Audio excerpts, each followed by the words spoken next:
ఈరోజు చిగురుమామిడి మండలం గాగిరెడ్డిపల్లె గ్రామంలో సొంతింటి కళ నెరవేరుతుంది. దానికి మేము ఎంతో సంతోషంగా ఉంటామని మాకు ఇక్కడికి వచ్చి వాళ్ళు పిలిచి మీ చేతులతోనే ముగ్గులు పోయండి, మాకు ఇందిరమ్మ రాజ్యంలో ఇందిరమ్మ ఇల్లు వచ్చినాయి, ఇక మా కళలు నెరవేరినాయి, మేము ఎన్నో రోజుల నుండి కళలు కన్నా కళ నెరవేరుతుందని వాళ్ళు సంతోషంగా పిలవడంతో వీడికి మేము కాంగ్రెస్ పార్టీ మా శ్రేణులము కాంగ్రెస్ పార్టీ గ్రామ శాఖ ఇందిరమ్మ కమిటీ మెంబర్లు మరియు నా తోటి మండల స్థాయి నాయకులు, మాజీ సర్పంచులు, మాజీ ప్రజాప్రతినిధులు అందరూ కూడా వచ్చి వారికి ఆల్రెడీ ఇక్కడ ఈ కార్యక్రమంలో పాల్గొనడం జరిగింది. ఇట్టి కార్యక్రమంలో ఈ గ్రామ స్పెషల్ ఆఫీసర్ కాజా మైనోద్దీన్ సార్ గారు, అలాగే ఈ గ్రామ సెక్రటరీ సంపత్, అలాగే ఇక్కడ ఉన్న గ్రామ శాఖ అందరు ముఖ్య నాయకులు మరియు ఇందిరమ్మ కమిటీ మెంబర్లు, యువజన మరియు నాతో వచ్చిన మండల యువజన సంఘ అధ్యక్షుడు మరియు మైనార్టీ సెల్ అధ్యక్షుడు మరియు ఇక్కడ ఉన్న వాళ్ళందరికీ పేరు పేరున ధన్యవాదాలు తెలియపరుచుకుంటున్నాను. నిజమైన పండగ అంటే ఏంటిదంటే సొంత ఇల్లు కట్టుకున్న సంబరం. సొంత ఇల్లు కట్టుకోగానే వాళ్ళ బంధువులను పిలిపించి నాకు గూడు ఏర్పడ్డది, నాకు ఒక సొంత ఇల్లు ఉన్నది అని ఆ సంబరానికి అవధులు లేకుండా పండుగలు చేసుకొని ఊళ్ళో మరియు బంధువులలో చాలా గర్వంగా ఫీల్ అవుతున్న సందర్భం. అలాగే పెళ్లి చేసుడు తన బిడ్డకో కొడుకో పెళ్లి చేసి సంబరంగా ఊరేగింపుగా తీసుకొని వచ్చి అందరి ముందు గర్వంగా నేను నా కుటుంబం అనేది దానిలో సంతోషం ఉంటుంది. ఇల్లు గట్టి చూడు, పెళ్లి చేసుకొని చూడు అనేది ఓ సందర్భంలో మనకు వెనకటి నుండి వస్తున్న నానుడి. అదే కళ నెరవేరుతున్నది. అది ఇందిరమ్మ రాజ్యంలోనే అది సాధ్యమైంది. నాడు వైఎస్ రాజశేఖర రెడ్డి, నేడు రేవంత్ రెడ్డి, ఈ ప్రాంత మన శాసనసభ్యులు, మన మంత్రివర్యులు పొన్నం ప్రభాకర్ గారి సారథ్యంలోనే ఇది సాధ్యమవుతున్నది. కాబట్టి వారందరికీ నేను మీరు మనం అందరం కలిసి వారికి ధన్యవాదాలు చెప్పాల్సిన అవసరం ఉన్నది, వారికి సంఘీభావం కూడా చెప్పాల్సిన అవసరం ఉన్నది. పొన్నం ప్రభాకర్ గారికి ప్రజాపాలన అంటే ప్రజలందరినీ మమేకమై ప్రజలందరినీ బాగు చేయడమే, అందరూ అభివృద్ధిలోకి వస్తేనే ప్రజాపాలన అనే దిశగానే ఈ ప్రభుత్వం పనిచేస్తున్నది. ఈ ప్రభుత్వం ఈ ప్రాంతంలో మీరు గతంలో చూసినట్టుంటే ఒక ములకనూరుకు తప్ప ఎక్కడ లేవు. అక్కడ కూడా ముగ్గు పోసి ఎగ్గొడదామంటే పొన్నం ప్రభాకర్ గారి నాయకత్వంలో అప్పుడు హ్యూమన్ రైట్స్ పోయి మీరు గట్టెట్లా ఎగ్గొడతారు, మీరు ఎందుకు మాకు ఇల్లు ఇవ్వరు అని ఆ రోజు హ్యూమన్ రైట్స్ చైర్మన్ అయితే ఉన్నారో వారి దగ్గరికి పోయి ఇక్కడ నుండి ఎడ్జేసి వారిని ఒప్పించి అధికారులను మెప్పించి ఈ ప్రాంతంలో 214 ఇండ్లు 45 ఇండ్లు ఆ రోజు వారిని తీసుకెళ్ళి రావడం జరిగింది. మరి ఇక్కడే పొన్నం ప్రభాకర్ పోయింది కాబట్టి ఈ ప్రాంతం ములకనూరుకు వచ్చినాయి. మరి ఎక్కడ కానీ ఏ ప్రాంతంలో కానీ ఏ నియోజకవర్గంలో హ్యూమన్ రైట్స్ పోలేదు కాబట్టి ఎక్కడ ఇళ్ల నిర్మాణం జరగలేదు. నిజమా కాదా? ఆ విధంగానే ఆ ప్రభుత్వం ఎంతైనా ఒక దున్నపోతు మీద వర్షం పడ్డట్టుగానే ఉండే పేదలను పట్టించుకోలేదు. అది నిజమైన దురలపాలనగానే సాగింది. మరి కొంతమంది ఇక్కడ 305 ఇందిరమ్మ ఇండ్లను సాక్ష్యం చేయడం జరిగింది. నిజంగా పేదవారిని చూసి చేసినాం. ఈ అమ్మ కూడా ఇప్పుడు ఇంతకుముందు చెప్తున్నది, అమ్మ కాంగ్రెస్ పార్టీ కాదు, ఈ గ్రామ పేద కుటుంబంలో ఉన్న ఒక సభ్యురాలు, ఈ గ్రామస్తురాలు.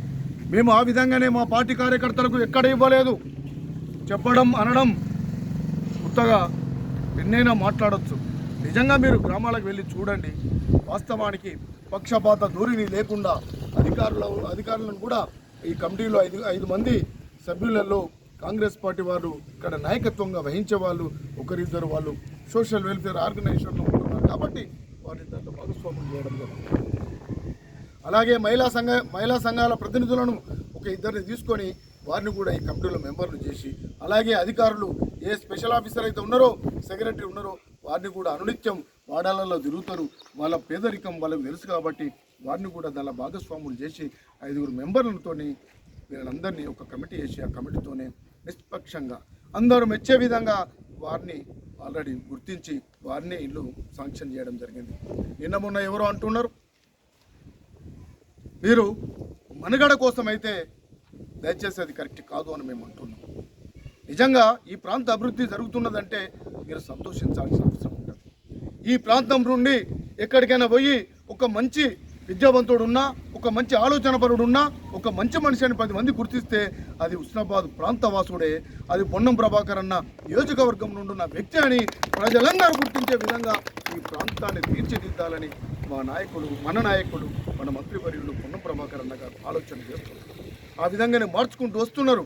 ఒకరొకరిని ఒక్కొక్క గ్రామాన్ని ఎట్లా డెవలప్ చేయాలని ఒకటేసారి ఒకటే ప్రాంతం కాదు, కూడు గుడ్డ ఇల్లు మరియు కనీస వసతులు ఏవైతే ఉన్నాయో అన్నీ ఇవ్వాలనే ఆలోచన కొద్దీ ఉన్నారు. ఆలోచన కొద్దీ ఒకటొకటిగా అధిగమిస్తూనే మనకి ఇన్ని మంచి పనులు చేస్తున్నాం.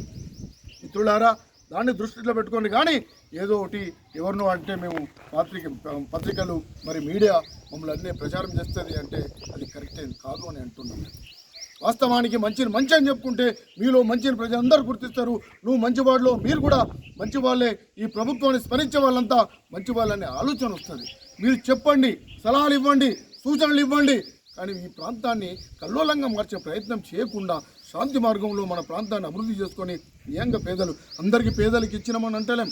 మొన్న మా మంత్రివర్యులు కూడా మా సార్ కూడా చెప్పిండ్రు ఏమని, ఒకటేసారి అందరికి ఇవ్వలేం. ఇస్తామా?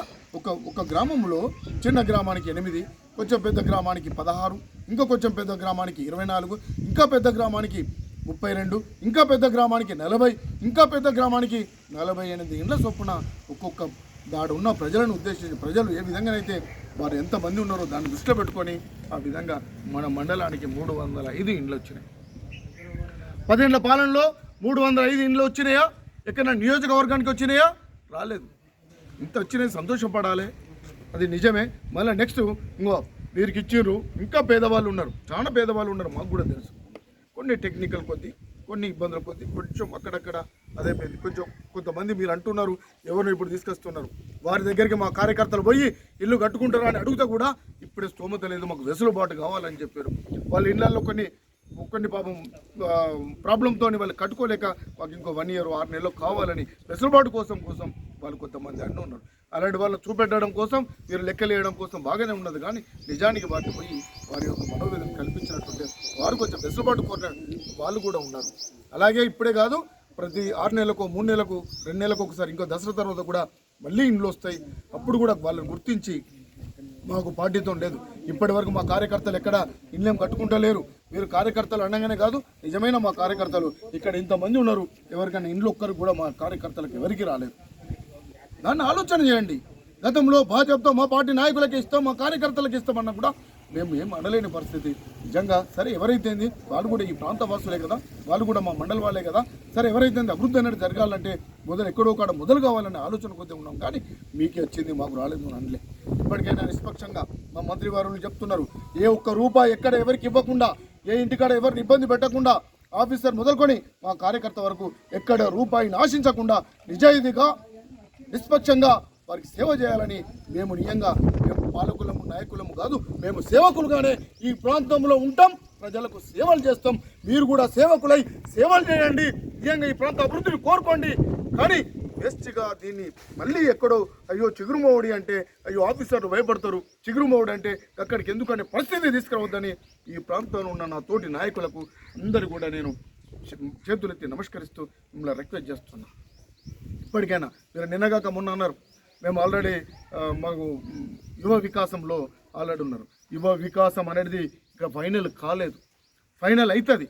నిజంగా పేదవాళ్ళకు దాని ఉన్న టెక్నికల్కు మీరు అంటున్నారు ఉన్నోళ్ళకి ఇవ్వాలంటే అది నెవర్ మా నుండి కాదు, మేము ఉన్నోళ్ళకి ఇవ్వం.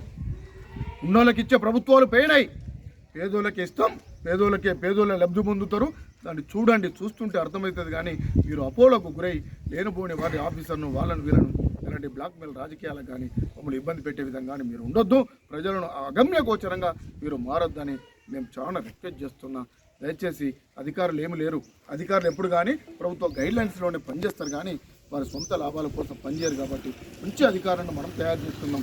ఇక్కడ నుండి పోయిందంటే ఈ అధికారులు నిష్పక్షంగా ఉంటారు, ఈ అధికారులు మంచివాళ్ళు, ఈ అధికారులు ఉంటే మా ప్రాంతం కూడా అభివృద్ధి అవుతుందని వాళ్ళకి ఆ గౌరవాన్ని మనం తెచ్చిపెట్టే విధంగా మనం ఉండాలి. దయచేసి పార్టీలు ఏవైనా మనం ఈ ప్రాంత వాసనమని మీకు నేను ఒక్కోసారి మనవి చేస్తున్నా.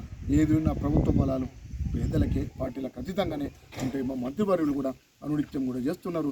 మీరు కూడా ఈ సంబరాలలో పాల్పంచుకోండి. పార్టీలకు అతీతంగా పిలుస్తున్నాం, పార్టీలకు అతీతంగా ఇండ్లను ఇస్తున్నాం. మీరు కూడా ఈ కార్యక్రమాల్లో పాల్గొని ఈ ప్రాంత అభివృద్ధిలో మీరు భాగస్వాములై మనమందరం భాగస్వాములై తరిద్దాం. ఈ పొన్నం ప్రభాకరణ మన మంత్రివర్యులు ఆ నాయకత్వంలో మనం అందరం పుణితులమై ఈ ప్రాంతాన్ని అభివృద్ధి చేసుకుందామని మీ ద్వారా తెలియపరుచుకుంటున్నాను. ప్రజాపాలన, ధన్యవాదాలు.